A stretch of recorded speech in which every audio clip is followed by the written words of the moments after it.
Quizizz is another website which is free that we can sign up for. I had been using it before the lockdown, so when I booked a computer room, for example, I could get students to complete these tasks, or you can set it for homework. So again, as Heather always says, let's not start looking at things that we'll just do for the next couple of weeks. This is something that you can always use.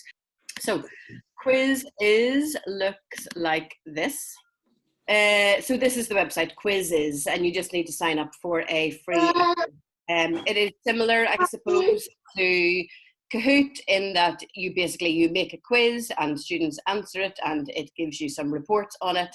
The difference is that the questions will come up in a random order for students. So even if you're setting it and you're doing it live in a classroom, students are getting the questions in a different order. So they can't kind of be looking at each other, or it's not like Kahoot where everyone answers in a certain amount of time and then you get the top answers or whatever, and then the podium. The students answer all 10 or however many questions you make for them in one go, all in random order. And then you see as students complete their scores, and then you can look at where people have made mistakes. So make yourself an account. This is what you'll find. So you can find a quiz. So these obviously are recommended for me because I teach Spanish, GCSE, I don't know. Anyway, then you'd find all of these kind of things. So they're just like all the other websites. There are ones that are already made, or you can make your own. So for example, what do you have for breakfast? You put in the questions, and then what I quite like about this though is that there are different options that you can do.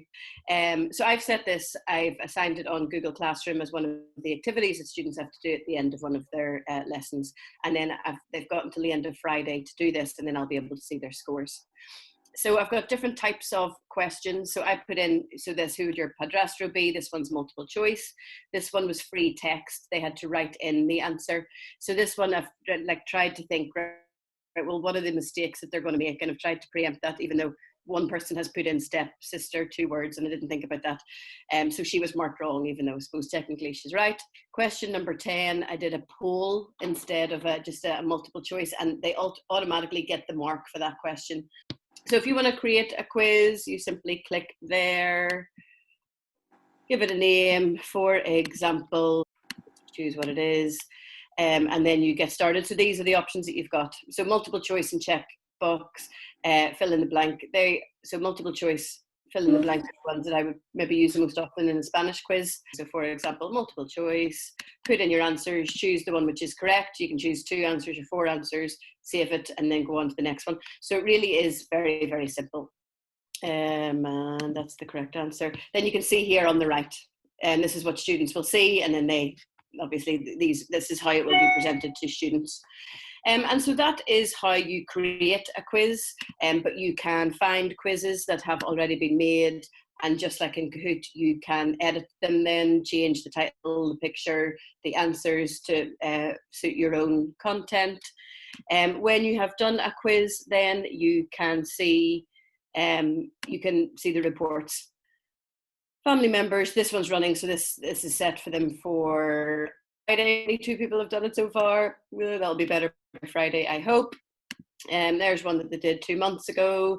So you can see then each student, how many attempts they've had, how well they have done. We have a little look, see what he didn't do well at, and go over things with him. You can also see the questions that you put in, so you can see there like where the issues are, and again see most commonly incorrectly answered questions so that you can then target them. To set a quiz, you just let's see if I was to reset this one. Assign for homework, play live, obviously, if you're there. I suppose what you could do a play live option if you say to your class in advance, so we've got Spanish on Friday, period 5.